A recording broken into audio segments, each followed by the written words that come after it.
Benedicite, muy buenos días. Volvemos al ruedo después de unos días de convalecencia. Ayer finalmente fui al hospital evangélico, la mutualista a la que pertenezco, y bueno, fui temprano, salí 9:30, llegué a casa, llegué a la emergencia casi 10:30, 11. Y me hicieron todos los análisis de sangre, orina, placa, ecografía.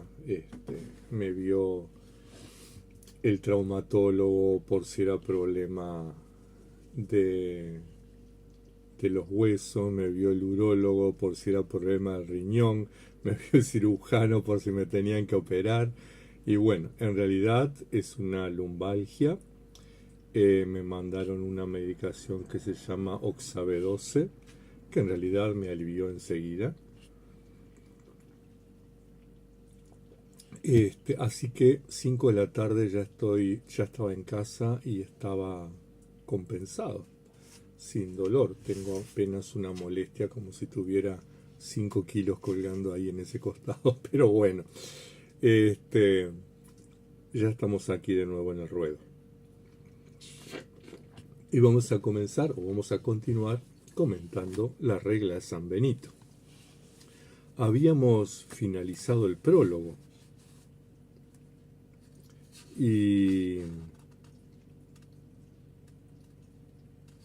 vamos a comenzar entonces el capítulo primero, que habla de las clases de monjes. Dice San Benito: como todos sabemos, existen 4 géneros de monjes. El primero es el de los cenobitas, es decir, los que viven en un monasterio y sirven bajo una regla y un abad. El segundo género es el de los anacoretas, o dicho de otro modo, el de los ermitaños. Son aquellos que no por un fervor de novatos en la vida monástica, sino tras largas pruebas en el monasterio, aprendieron a luchar contra el diablo ayudados por la compañía de otros, y bien formados en la fila de sus hermanos para el combate individual del desierto, se encuentran ya capacitados y seguros sin el socorro ajeno, porque se bastan con el auxilio de Dios para combatir solo con su brazo contra los vicios de la carne y de los pensamientos.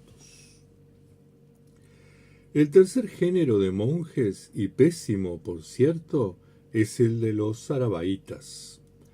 Estos se caracterizan, según nos lo enseña la experiencia, por no haber sido probados, como el oro en el crisol, por regla alguna, pues, al contrario, se han quedado blandos como el plomo.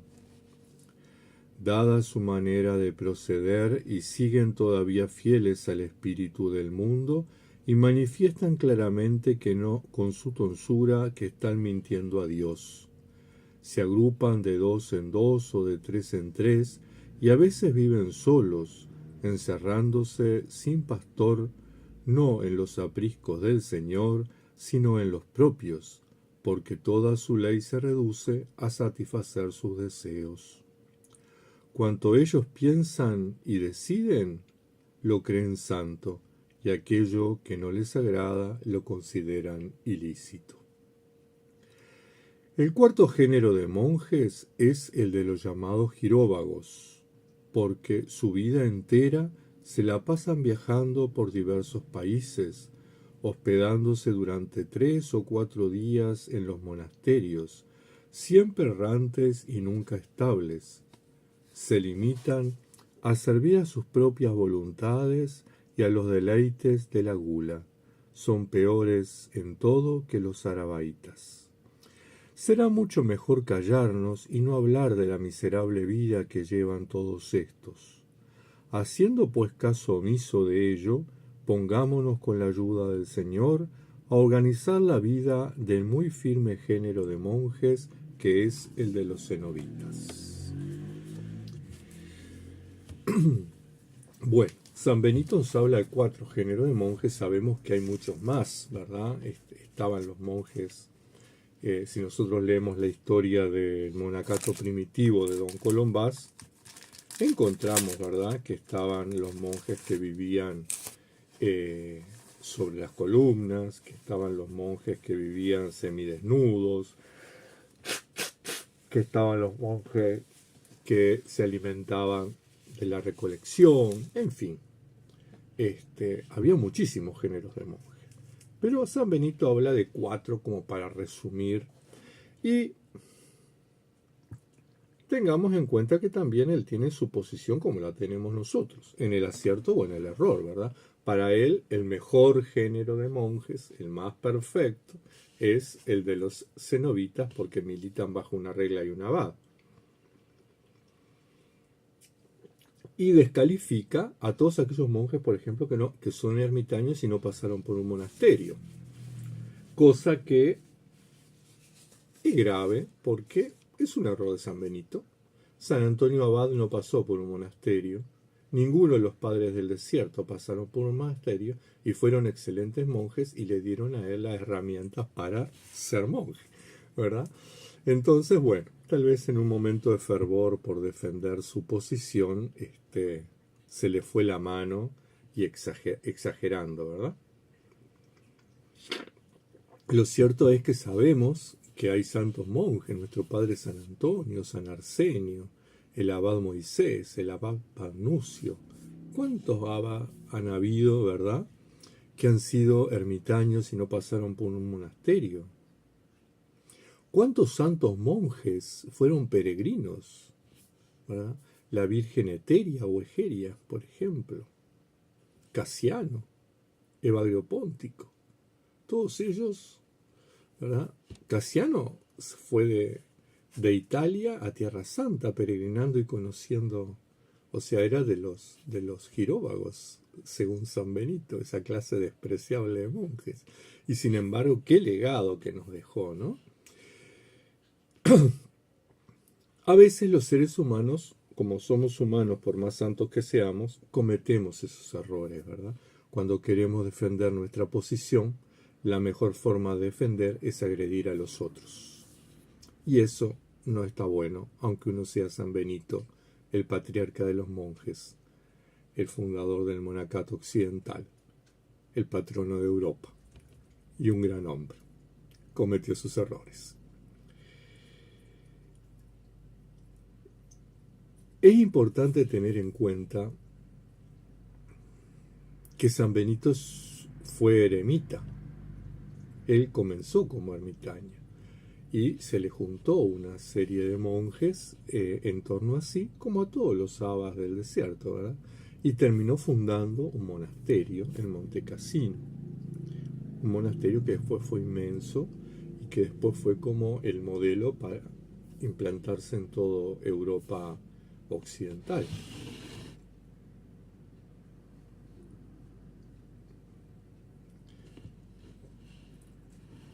Para San Benito es importante la regla y el abad, algo que es importante para toda la tradición monástica, ¿sí? Aún los padres espirituales, los padres del desierto, perdón, aún los padres del desierto tenían su padre espiritual, ¿verdad? Esas largas conversaciones que Antonio tuvo con San Pablo de Tebas, por ejemplo. Esas largas conversaciones que tenía Evagrio Póntico Casiano con los abas del desierto. Casiano le dedica capítulos y capítulos al abba Moisés, por ejemplo.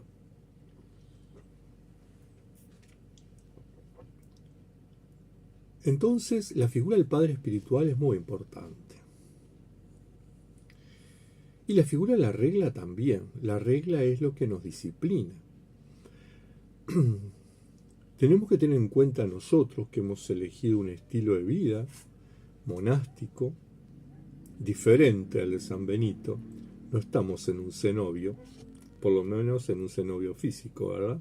Lo nuestro es más un eremitorio, cada uno en su casa, más como las lauras del desierto, ¿no? Donde nos juntamos a compartir un poco la oración y alguna colación, pero bueno, cada uno vive su estilo de vida monástica como Dios lo ha llamado y abierto a la gracia de Dios. Pero es importante que tengamos en cuenta la regla. Cuando estamos en ese proceso de formación, tenemos que tener una disciplina. Eso es lo que a San Benito le importa en el capítulo primero, de no vivir de acuerdo a, bueno, hoy tengo ganas, me levanto a las 2 de la mañana, hoy estoy cansado, me levanto a las 5 de la mañana, hoy tengo hambre, como a cualquier hora, hoy no tengo ganas de trabajar, me quedo a la oración. San Benito lo que quiere es disciplina. Por eso la insistencia en la regla y en el abad. Por eso la insistencia en el cenobio.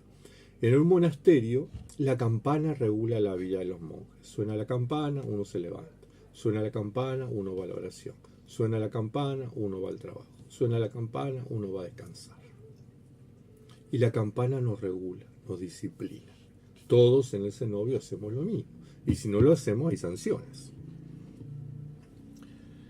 Lo mismo sucedería, o debiera suceder, en la vida eremítica. Tenemos que tener disciplina. Por eso yo les insisto siempre en que es importante confeccionarse una regla de vida. Sencilla, una jornada. Todos los días me levanto a tal hora. Todos los días rezo el oficio a tal hora. Todos los días trabajo a tal hora. Todos los días. ¿Por qué? Porque la rutina, aunque resulte monótona y a veces nos desmotive, genera disciplina, genera constancia, ¿verdad? Por eso es importante el Padre Espiritual y la regla de vida. La regla de vida no tiene que ser un libro como la regla de San Benito de 72 capítulos, ¿verdad? Basta que sean 4 o 5 consignas donde quede claro qué voy a hacer y cómo voy a vivir.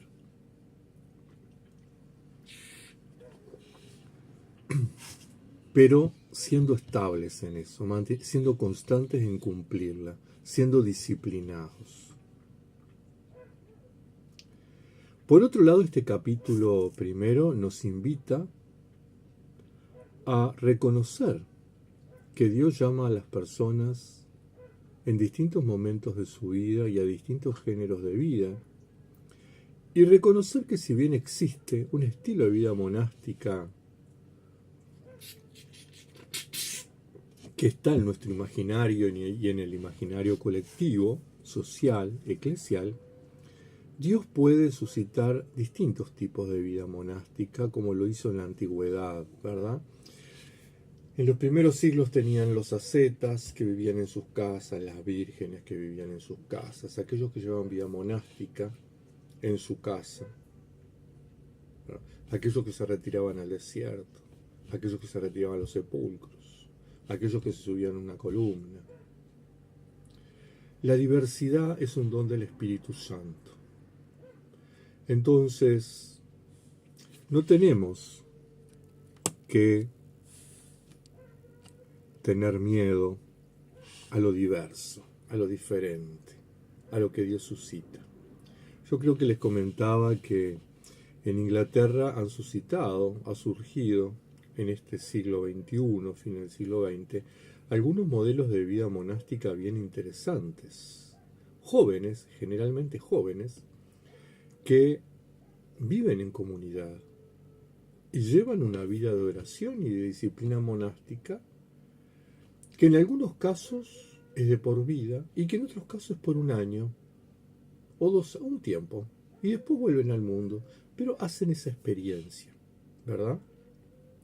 Donde los votos no son de por vida, los votos se van renovando año a año, porque la vida puede cambiar, porque las circunstancias pueden cambiar, porque Dios nos puede estar llamando a otro estilo de vida. Entonces es importante respetar la diversidad monástica que se está dando en este siglo XXI y que se está dando en nuestro entorno, ¿verdad? Nosotros tenemos gente que lleva una espiritualidad monástica estando solteros, otros estando casados, Unos que llevan una espiritualidad monástica con su familia, otros que la llevan solos. Unos que llevan una espiritualidad monástica más cenobítica, se juntan para orar, por ejemplo, bueno, el oficio de laudes y vísperas, que tenemos un grupo estable ahí que siempre está.